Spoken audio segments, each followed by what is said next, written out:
un saludo a todos. Mi nombre es Diego Araya y este es Vayan y Hagan, un podcast de Singular en Costa Rica. Y como saben, desde el inicio de este año hemos estado iniciando con un tema riquísimo, observando a Jesús en Juan 17, viendo las prioridades de Jesús, formando a sus discípulos para ser hacedores de discípulos eficaces. Y bueno, Ernesto Alfaro ha estado conmigo estos episodios. ¿Qué tal? Bien. Gracias siempre por este tiempo. Desde el año pasado me decías, ¿verdad? Estudiamos esto juntos. Vos habías estudiado esto por un tiempo antes y me parece que ha sido riquísimo para mí indagar en esto, conversarlo, y pienso que para los que nos escuchan también muy práctico comenzar el año con estas 7 cosas.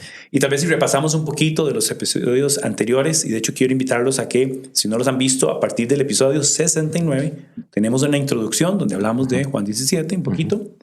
Y después vimos los primeros 3 prioridades que hemos notado en Jesús. La primera era presencia. ¿Qué nos puedes recordar de presencia? Sí, estar presentes en la vida de estas personas que Dios nos está invitando a invertir, de llegar y con nuestra presencia a poder mostrar a Jesús. Recordemos de que Jesús dijo a los discípulos, ¿verdad? El que me ha visto a mí, ha visto al Padre, ¿no? Entonces, la importancia de estar presentes, de tener una relación intencional con estas personas y a través de esta relación poder mostrar a Jesús a estas personas, ¿no?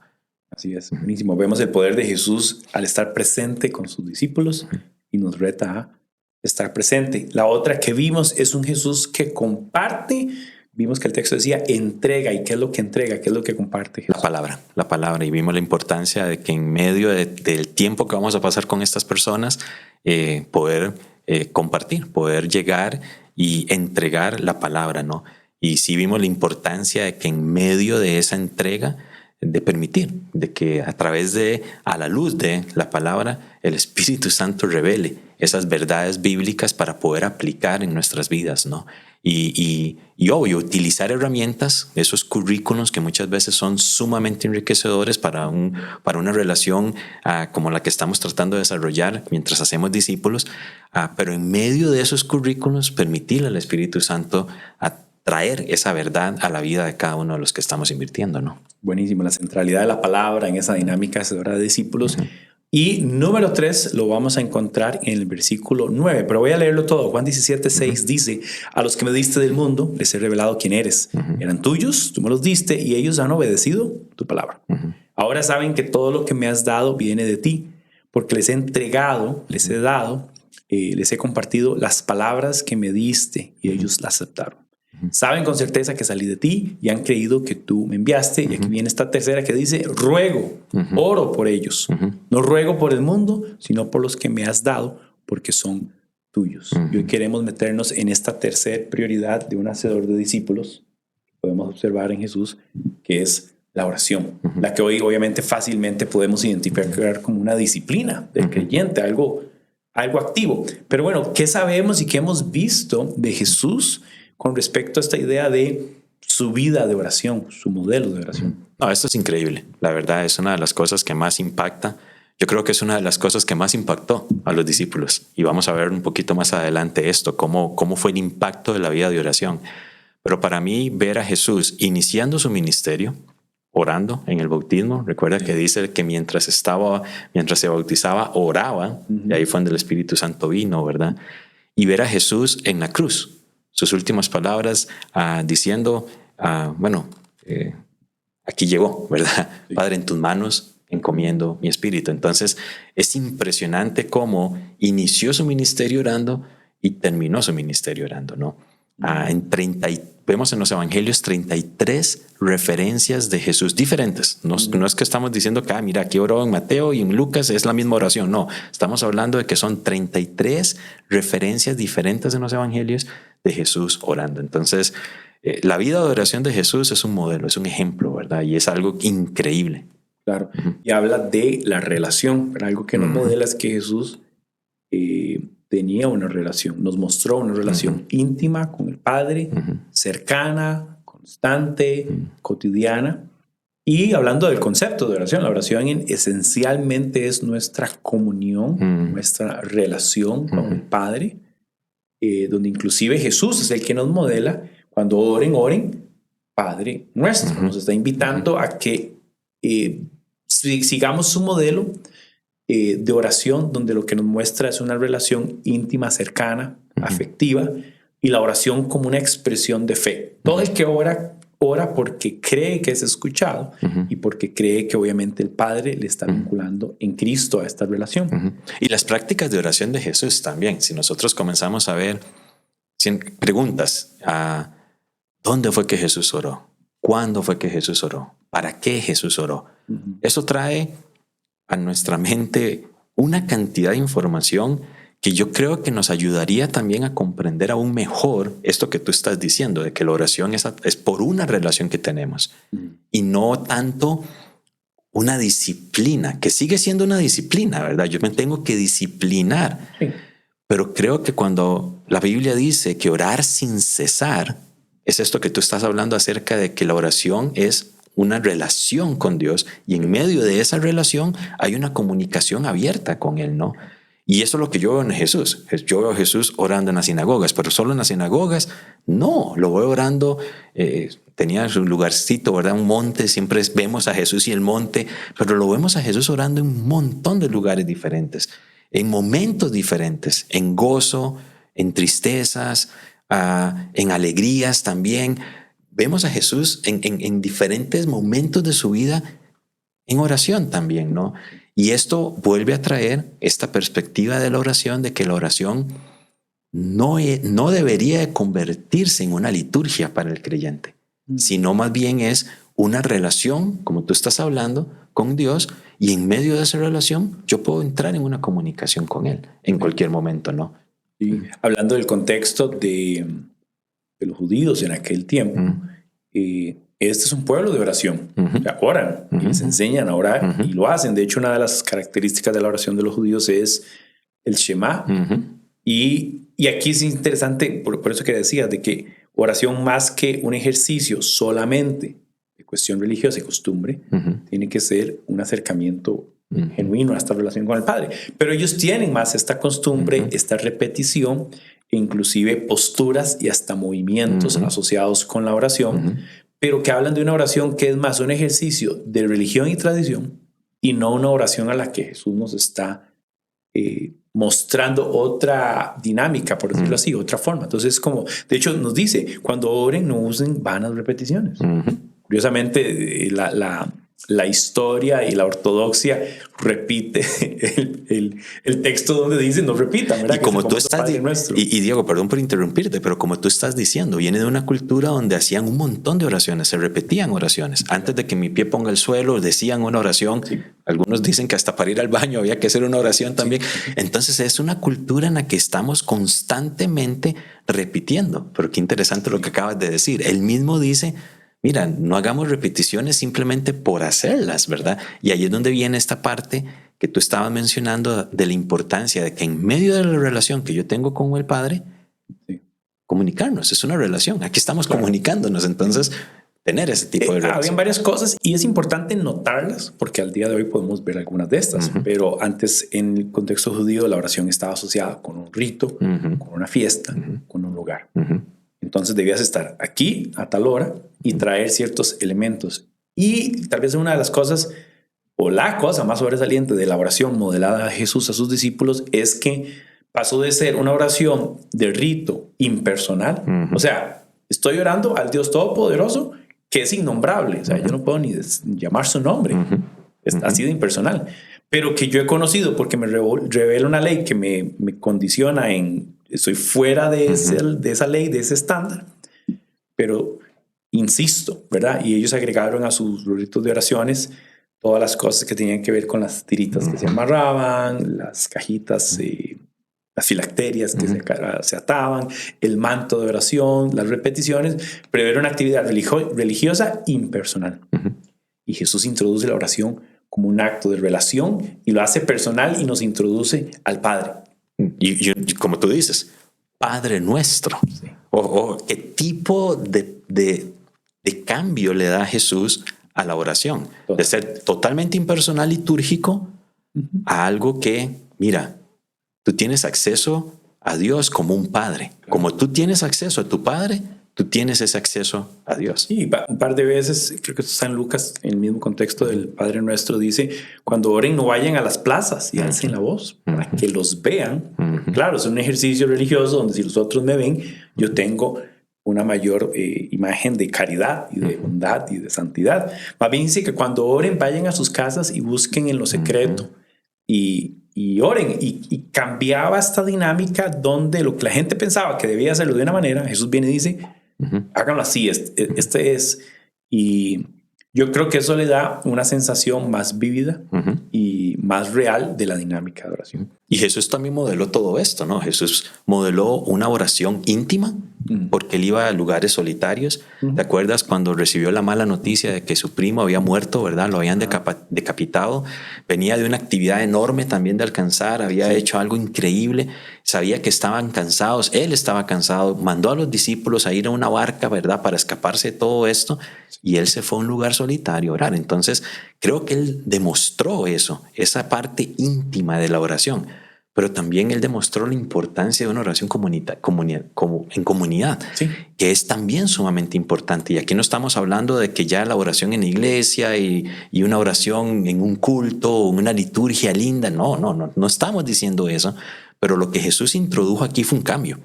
Fue un cambio radical a la oración en una cultura donde se tenía la oración, donde se practicaba la oración, pero él lo que introdujo en su modelo de oración fue esta intimidad con el Padre, de que es una relación con el Padre.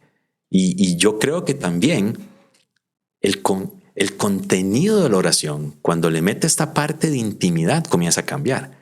Porque ¿qué judío iba a decir Padre Nuestro en su oración antes de eso?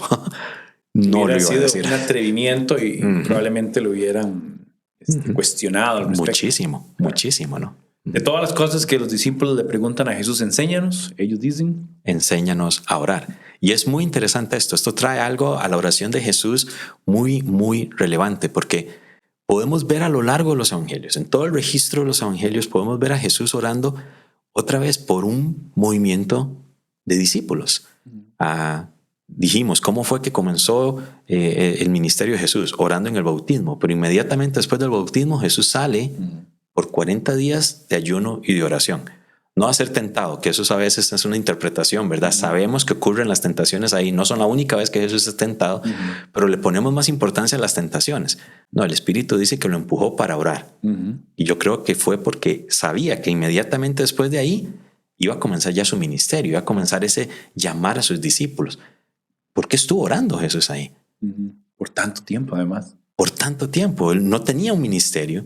Obvio, yo creo que él estaba orando por esas personas que todavía no lo conocían como Mesías, que todavía no, que lo conocían como el carpintero, como un hombre, ¿sí? Como el primo, Juan el Bautista, ¿verdad? Que lo conocían como un hombre normal, pero ahora él se iba a introducir como un gran maestro, como un rabí y como el Mesías, ¿verdad? Entonces, él estaba orando por ese movimiento que no había comenzado, por esas personas que no habían creído en él todavía, ¿no? Más adelante vemos a Jesús después de una actividad de alcanzar sumamente exitosa en la casa de Pedro, donde dice que todo Capernaum llegó ahí, ¿verdad? Que todo el pueblo llegó ahí. Hubo sanidades, hubo ya gente que se liberó de espíritus y todo esto. Y dice que después que terminó tarde la actividad y que muy temprano en la mañana vemos a Jesús en un monte solo orando. Interesante que Pedro sabía dónde estaba él. Pedro llega temprano en la mañana a decirle a Jesús, otra vez todo el pueblo está en mi casa, está haciendo fila ahí, ¿verdad? Qué interesante que Pedro sabía dónde estaba y posiblemente sabía qué estaba haciendo también. Pero volvemos a preguntar, aquí tenemos que hacer supuestos, ¿verdad? ¿Por qué está orando Jesús? ¿Estará orando por este montón de personas que viendo todas esas señales y prodigios que él había hecho en la casa de Pedro, comenzaron a creer en él? Podemos imaginarnos de que Jesús está orando por esos nuevos convertidos, por esas personas que están comenzando a entender o comenzando a verlo a él como el Mesías, ¿verdad? El pasaje que acabas de mencionar, él enséñanos a orar. ¿A quién se lo dice? ¿Quiénes son los que le preguntan a Jesús, enséñanos a orar? Es este grupo de personas que él había llamado todavía más cerca de él y que les había invitado a ser obreros, que los había invitado a ser pescadores de hombres. Esas son las personas que se están preparando, que Jesús está capacitando para ser obreros, para ayudarlo en el ministerio, son las personas que le preguntan. Y ahí es una gran revelación. Sí. ¿Por qué no le preguntaron a Jesús? Están aprendiendo a ministrar como Jesús, ¿verdad? Están aprendiendo a ser Y él obreros. a eso Exactamente. también, pero no le dicen, enséñanos a hacer milagros. No le dicen, enséñanos a estas cosas. No, enséñanos a orar. Y eso es increíble. Oró Jesús también orando y enseñando a obreros a orar. Y el capítulo que estamos estudiando, Juan 17. Claro. ¿Por quién está orando Jesús aquí? Está orando ya por todavía ese grupo más íntimo de líderes aprendices que él había invertido ya varias veces entrenándolos como los futuros líderes del movimiento, ¿no? Entonces, cuando vemos la vida de oración de Jesús, vemos a Jesús orando por un movimiento de discípulos, por ese proceso que estas personas estaban dando, estaban caminando para llegar cada vez más a la semejanza de Cristo, ¿no? Y orando por este proceso, motivando a estas personas a caminar, pero él orando por ese proceso natural que todas las personas estamos en la madurez en Cristo, ¿no? Sí, interesante que use la palabra ruego, ¿verdad? Que tal vez es más intencional o más intensa, como suplicar, como que hay una cosa muy afectiva en que él esté orando por sus discípulos, que además lo están escuchando. Y qué interesante hacer la pregunta, ¿cómo oraba Jesús? ¿Cuáles palabras usaba? ¿Con qué intensidad? ¿De qué manera? A mí la sensación que me da es que Jesús no parece estar orando tanto por él. Sí lo hace, claramente. Claro. ¿Verdad? Bueno, vos mencionaste el Getsemaní. Jesús está orando por él. Y pide oración por él. Y está orando, pide oración por él. Inclusive está orando para que sus discípulos no caigan en tentación. Les dice, velen conmigo. No han logrado ni velar conmigo una hora. Él está en el momento de más angustia. Jesús está orando. Y está en si es posible, pasar esta copa, mas no se haga mi voluntad, haz la tuya. O sea, mientras que está orando por él, él sabe y reconoce la voluntad de Dios y se somete a ella. Y una de las cosas que a mí siempre me ha gustado observar de la oración es cómo podemos aprender a orar de manera que la oración, aunque revela mi intención, mi deseo con respecto a algo, la misma oración concluye, haz tu voluntad. Y creo que la oración esencialmente para el creyente, pasando esta parte práctica, ¿verdad? Se oye un cambio aquí tal vez, pero ¿cómo podemos aprender a decir, Dios, este es mi deseo, esta es mi intención, esto es lo que yo quisiera, pero haz tu voluntad en este tema? Y yo creo que la oración es un tema que, wow, hay libros de libros escritos, ¿verdad? Pero este punto que acabas de traer a la conversación para mí debería de ser el más importante. Y orar por discípulos, por estas personas que Dios nos está regalando el privilegio, en las que estamos invirtiendo vida, haciendo discípulos, yo creo que es el punto que tenemos que tener bien claro. Nosotros como discípulos debemos de siempre estar buscando la voluntad de Dios y no mi propia voluntad. Claro. No expresar mi voluntad a Dios, no. Expresémosla. Ya la sabe. Expresémosla. Casi ¿verdad? que expresarla. Padre, si quieres, pasa de mí esta copa. ¿Sí? Él se la presentó. Claro. No, ya sí, se la puso al Padre. Recordemos que está en el monte, ¿verdad? Y recordemos también que ahí hubo una provisión divina de un corderito, ¿verdad? Que no tuvo que matar al hijo Abraham, ¿no? No sé, es una supuesta mía. Yo siempre menciono esto, ¿no? ¿Será que Jesús estaba buscando ese corderito ahí otra vez, verdad? Interesante, sí. ¿Será que Jesús estaba buscando esa provisión divina otra vez? Sí. No, él sabía que él era el cordero pascual, ¿verdad? Pero él se la presentó. Y yo creo que como discípulos de Jesús debemos de siempre estar siendo honestos, porque al final de cuentas Él conoce nuestras intenciones, conoce nuestros corazones, conoce nuestros pensamientos. ¿Por qué entonces no vamos a decir estas cosas a Dios? Seamos respetuosos al presentárselas, pero presentémosles estas cosas. Pero siempre diciendo, no se haga mi voluntad, sino la tuya. Lo que queremos es que se haga su voluntad, ¿no? Y yo creo que esto es importantísimo también de enseñar a estas personas que estamos nosotros tratando de acompañar en este proceso de crecimiento espiritual también. Sí. De buscar esto, buscar también siempre la voluntad. Que lamentablemente aquí en América Latina a veces creemos que le podemos doblar el brazo a Dios, ¿verdad? Que haciendo ciertos tipos de cosas, que diciendo más fuerte las cosas, que Dios nos va a escuchar, ¿verdad? Sí. Y su voluntad, no, es lo que yo te estoy presentando, lo que se tiene que hacer y no lo que tú al final de cuentas quisieras, ¿no? Sí, a veces Entonces, suena como que en esta conversación con Dios, yo soy el que estoy en un monólogo y le estoy dando a Dios como apunte, ¿verdad? Apunte esta para que salga en orden.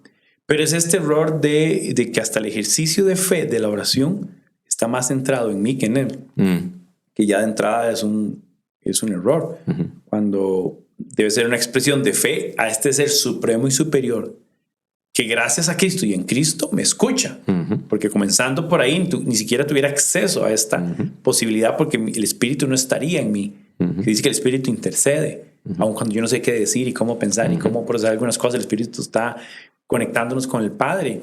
Pero otra vez, no necesariamente siempre en función de mis deseos, mis necesidades, mis ocupaciones, mis cosas, porque a veces se siente como que estamos pidiendo a Santa Claus una lista de cosas que ojalá sucedan. Y como yo digo, casi queremos decirle, Dios, tal vez usted no ha pensado en esto, pero ahí te la dejo picando. Sí, y como buscando, otra vez, no buscando someternos en fe a su voluntad, sino es una fe de que ojalá, yo tengo la fe de que ojalá Dios haga lo que yo digo. O sea, ojalá, o sea, es una fe en mí. Que es errática, ¿verdad? Y vos decías, ¿verdad? Todo este tema de declarar, todo este tema de decretar, es atribuirse una autoridad que no me corresponde y que no tengo. Y yo, la única cosa que me parece bíblica de declarar es que Dios haga su voluntad. Pero estás diciendo algo muy interesante, ¿verdad? Y aquí es donde los principios se mezclan. Todos estos principios que estamos descubriendo en Juan 17 de lo que Jesús hizo con sus discípulos se entremezclan. Si nosotros estamos claros en la palabra, que fue el capítulo anterior, ¿verdad? El episodio anterior, yo creo que ya nosotros también tenemos muy claro muchas de nuestras oraciones también. Ya la palabra nos dice muchísimas de las cosas que nosotros podemos poner en la mesa ante Dios y compartir con Dios, ¿no? Entonces, tener cuidado y como estábamos hablando, ¿verdad? Del modelo que vemos en Jesús en la oración, el tema, de los muchos temas que podemos tocar, el tema importante es este. El tema es siempre buscar la voluntad de Dios, siempre buscarlo. Jesús nos enseñó eso. En su oración nos enseñó esto y creo que es sumamente importante, ¿verdad? Sí, volviendo tal vez a la parte práctica, quizás este lado de nosotros, cómo podemos conectando todo, estamos presentes con esas personas con las que estamos compartiendo. Tenemos una dinámica que está centrada en la palabra, en la verdad que estamos compartiendo, que estamos entregando. Y ahora hablar de la oración. Creo que la oración es un elemento que tiene que estar presente en ese vínculo y en esa intención nuestra de invertir en personas. Y aquí tal vez un ejercicio importante es no asumir que la gente sabe cómo hacerlo. Enseñar a orar y ver estos pasajes y ver otros momentos y motivar a la gente que lo haga en integridad, con naturalidad. Yo recuerdo que en algún momento en mi vida yo examinándome, yo dije, mira, yo estoy orando como ora mi pastor. ¿Por qué? Porque lo más fácil para mí era repetir las palabras que él decía, pero al final era, pero esto realmente soy yo, pues soy yo pretendiendo ser alguien que no soy. Pero el Padre sabe quién soy, entonces ¿por qué no decir mis palabras? Y expresar también mis emociones, como estoy frustrado con esto, trae paz, estoy confundido con esto, trae sabiduría. En la realidad que nosotros estamos viviendo nuestra cristiandad, yo creo que enseñar a orar es clave. Yo creo que más y más somos una sociedad un poco más secular en la que muchas personas nunca han experimentado una iglesia, nunca han estado en una liturgia de una iglesia. Y yo me acuerdo que cuando yo tomé la decisión de seguir a Jesús, yo venía de un trasfondo ultracatólico, donde el rosario, el repetir oraciones, era mi trasfondo. Yo me sabía un montón de oraciones, porque sí, mi familia era católica practicante y yo me sabía. Cuando yo entré a este grupo de jóvenes y decían orar, yo me persinaba y yo creía que lo que iban a decir era otra vez un Ave María, un Padre Nuestro, y cuando comenzaban a orar, a tener esa... cuando me pusieron a mí a orar, yo me cohibí. ¿Por qué? Porque no era lo que yo había experimentado en oración. Eso viniendo yo de un trasfondo religioso. Ahora imagínense personas, un montón de personas que nunca han experimentado una liturgia en una iglesia, y sí, creo que debemos de enseñar a orar. Entonces, en la práctica yo creo que es algo que debemos nosotros de hacer, debemos de considerar. Pienso también, Diego, y no sé qué piensas tú en cuanto a lo personal. hablando acerca de apartar un poquito la oración de la liturgia, ¿verdad? Y hacerlo un poco más íntimo, en una intimidad, en una relación con Dios, que son prácticas que podemos nosotros hacer, que son cosas que nosotros podemos incorporar en nuestra vida como discípulos que nos pueden motivar a esto. Y algo que últimamente nosotros en Singular hemos incorporado son los famosos retiros de silencio, ¿verdad? Tratar de irnos. Tenemos el privilegio de poderlo hacer, pero que por lo menos yo lo que he experimentado en sacar una mañana, en tratar de sacar una mañana, unas 4 o 3 horas, de poder llegar y tener esa intimidad, ese momento yo a solas con Dios, tratar de despejarme de todo lo que yo he despejado y buscar activamente, a través de la palabra, una escucha activa del Espíritu Santo. Wow, eso ha sido muy, muy enriquecedor para mi vida, ¿verdad? No estoy diciendo que Dios se me revela ahí, no estoy diciendo que viene una transfiguración, ¿verdad? Ni nada de esto, no, pero simplemente ha sido una práctica que yo he incorporado en mi vida de oración, que ha sido muy enriquecedora. Entonces, no estoy diciendo que debe de ser esta práctica, pero ¿qué práctica como discípulos de Jesús sería la más adecuada para nosotros, para motivarnos nosotros como discípulos a tener y a profundizar en nuestra vida de oración, ¿no? Sí. Es una pregunta que podríamos hacer. Yo pienso que a veces postergamos, ¿verdad? La oración, y la gente suele decirte, ¿verdad? En la iglesia o la familia, no sé, como, ay, quiero que estés orando por tal y tal cosa. Como dándote como dándote la tarea y que vos vas a orar, pero uno pues digo, oremos ya, oremos juntos. Que también eso se ha prestado como para dar a entender que hay alguien, vamos a ver, hay gente que dice, es que si el pastor ora por mí, algo va a pasar. Y más bien dice, no, oremos juntos. ¿Verdad? Yo me recuerdo una vez, estaba chiquillo en la iglesia, bueno, no tan chiquillo, tal vez tenía 15, 16 años. Y había una familia, bueno, tal vez tenía un poco más, no estoy tan seguro. Pero bueno, la cosa era que una familia en la iglesia, resulta que la muchacha estaba embarazada y tuvo, ¿cómo se llama esta cosa? ¿Parálisis? No, que tenía una alergia, pero está asociada con que afecta el crecimiento del feto. Viruela. Sí. Alguna de estas cosas la muchacha tenía. Entonces ya ella estaba como en el 8º mes, o sea, ya estaba avanzado y estaban preocupados y el doctor les había dicho, tienen que anticipar que pudo haber habido algún efecto en el crecimiento. Y esa familia estaba súper preocupada, estaba pronto, o sea, hasta como un mes de dar a luz. Eran una familia de la iglesia, entonces llaman al pastor para que ore por nosotros y no sé qué. Yo estaba en la iglesia y el pastor me dijo, acompáñeme a orar por tal persona. Y recuerdo que era un viaje chiquitito, 10 minutos. Entonces yo voy, desde que yo voy, bueno, voy a ir a orar y yo los acompaño, no sé qué. Pero en mi mente el que va a orar es el pastor, claramente. Y fue interesante porque Minor, que vos conociste a Minor, ¿verdad? Minor hizo algo interesante, que ahora lo veo como una virtud. Qué bueno que lo hizo. Llegamos, estuvimos hablando con la pareja, con la muchacha, era una muchacha joven. Tomamos café, obviamente, típica visita pastoral, cafecito, pan. Y entonces ya nos ponemos a orar. Y cuando ponemos a orar, él dijo, bueno, vamos a orar. Y él dijo, Diego, ¿puedes orar? Y yo me sentí como, no, suave, a usted le dijeron que venga usted a orar.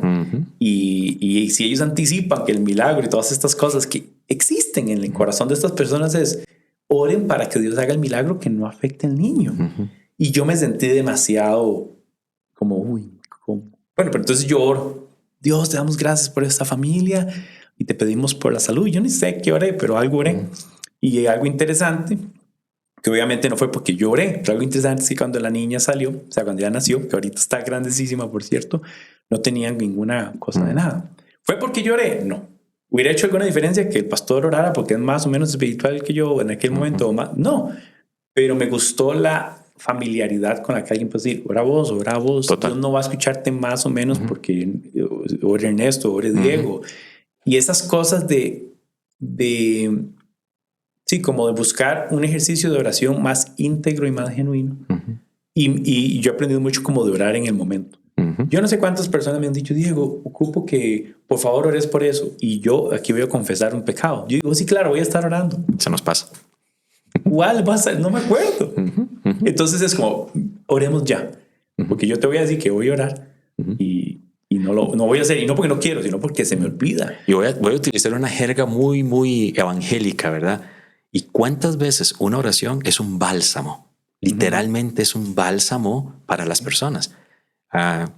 Yo me acuerdo también, alguien llegó, se acercó a mi casa, vino hasta mi casa: Ernesto, ora, está pasando una situación familiar muy difícil. Yo no sabía, no pregunté, simplemente oré. Al final me di cuenta que era una situación ahí conyugal bien compleja, bien difícil, pero él mismo me dijo: Ernesto, esa oración me dio una paz, una tranquilidad. Vuelvo a insistir, no fue porque fui yo el que oré, no, simplemente es el poder de la oración. ¿Y cuántas veces nosotros, pensando en que la oración debe de ser en el templo, en la iglesia, o el pastor, o el comité de oración? No, todos tenemos una relación con Dios. Todo creyente tiene el Espíritu Santo y todo creyente puede afectar. Tenemos que disfrutar de que tenemos el privilegio. Claro. ¿Verdad? Y la oración, yo decía, es un ejercicio de fe, como estás diciendo. Yo tengo un problema terrible.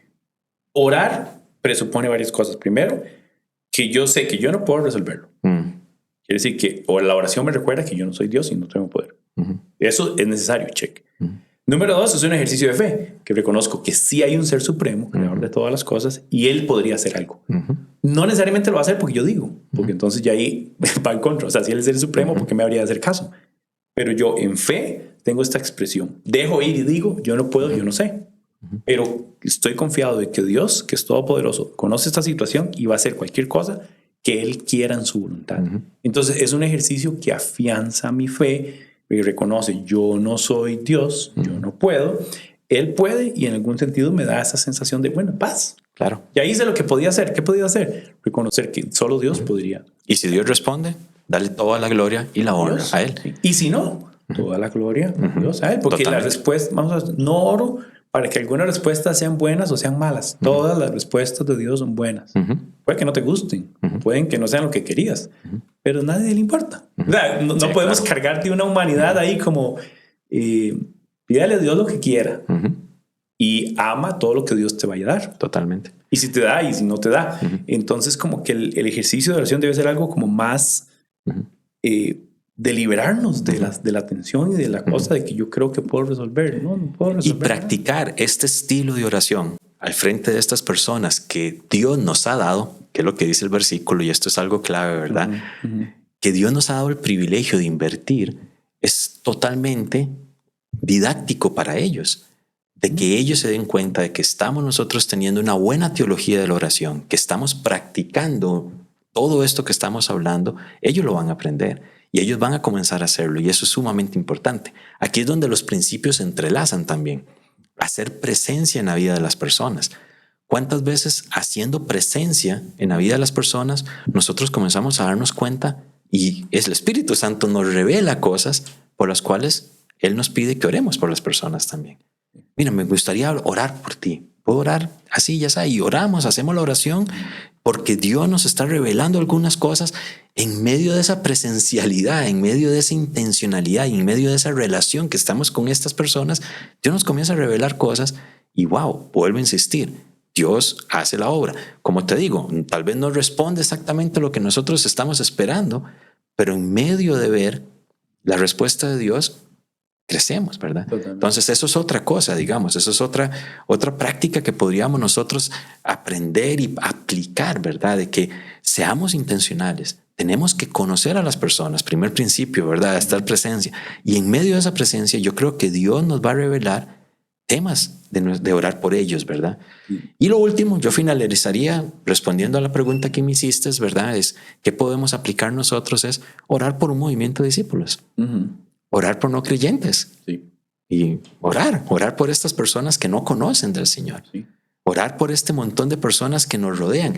Que la gente que está, no solo orar por los que no creen en general, está bien, pero orar por esos que no creen que yo conozco. Exacto. Que tienen nombre. Los que Dios me ha dado. Los que Dios me ha dado. Tu vecino, Dios te lo ha dado. Tu compañero de trabajo, tu compañero de estudios, Dios te ha dado el privilegio de estar con esas personas, ¿verdad? Entonces, orar por esas personas que Dios te ha dado, que no conocen de Él todavía, ore por esas personas, ore por nombre, conozca a estas personas.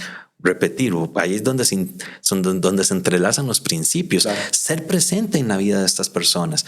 Ahí tenemos que tener tenemos que tener un poquito de sabiduría en cómo oramos, ¿verdad? Mira, si yo me voy a hincar al frente de ellos y Dios santo y todo esto, ¿estoy diciendo que esta práctica está mal? No, no está mal.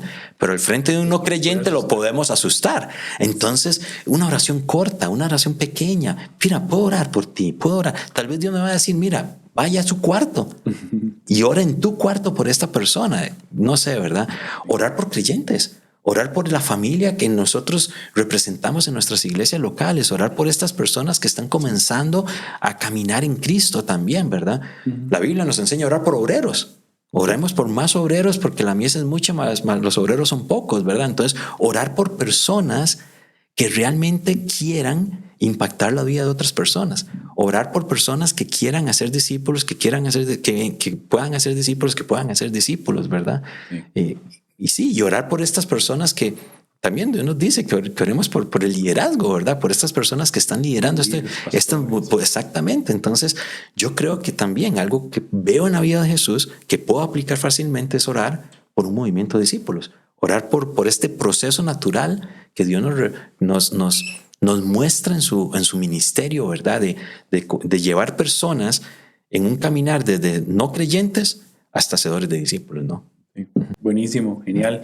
Pienso que este capítulo entero en Juan 17 explícitamente, ¿verdad? Total. Él ora, alaba al Señor de los cielos, le da gloria, ora por sus discípulos y comienza a decir cómo y de qué maneras que los protejas, que los guardes de esto. Ora por los que han de creer. Y ora por los que han de creer que ahí estamos implícitos nosotros. Exactamente. Así que es riquísimo ver un Jesús que nos abre la oportunidad de aprender de una vida de oración y de creer de que Dios nos escucha y el Espíritu Santo intercede constantemente. Yo pienso que hasta cuando dormimos el Espíritu Santo está diciendo que este chavalo cuando amanezca con otra sensación, con otro sentir, con otro creer. Pero bueno, gracias. Gracias por este placer siempre estar hablando de estos temas. Este tiempo juntos. Y bueno, solo repasando, hemos visto un Jesús que está presente con sus discípulos, estuvo presente, que comparte, que entrega la palabra. Y ahora en este episodio 72 nos enfocamos a ver en esta prioridad de un Jesús que ora y enseña a orar. Así que es un buen reto para nosotros que este año sea un año en el que nuestra dinámica, disciplina de oración, la disfrutemos más, la enseñemos más, la comportamos más y que lo veamos como una herramienta para ser hacedores de discípulos eficaces, eficientes. Así que sin más, este fue el episodio 72 del podcast de Singular en Costa Rica, así que los esperamos en la próxima. Vayan y hagan discípulos.